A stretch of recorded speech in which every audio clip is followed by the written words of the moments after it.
part of the X10 pilot program. They're doing a great job of diligently going through and helping everybody out with all the reported issues. When you received your press, you should have received either a letter with it or an email talking about the clutch for your case hopper. So they're sending those out. Some of you's already received them, just like I have. If you have not, you should be receiving it soon. It's this little doodad right here. Not a flux capacitor.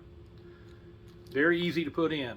So we'll just keep this short, to the point, and let's go do it.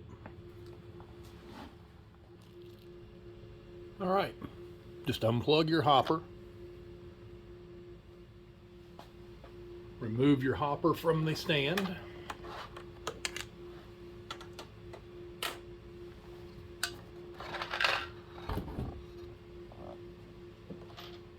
All right, that's all you need. 2 angled picks of some sort. Don't want to be anything special. Open up your Collator.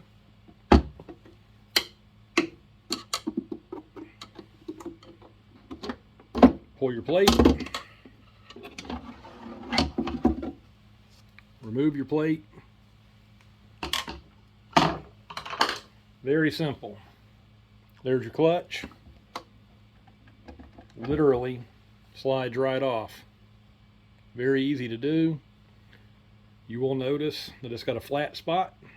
The flat spot has to correspond with the flat spot on your shaft.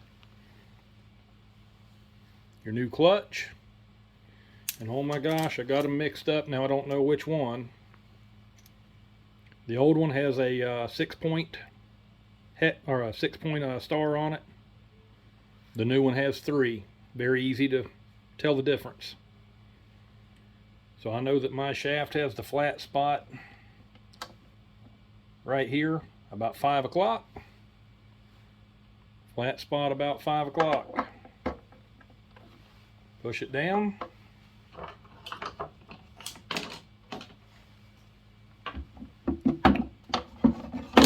Reinstall your plate. About as easy as it gets, guys. Reinstall your Collator, plug it back in. You are back in business. Hope you guys have a blessed day and happy reloading.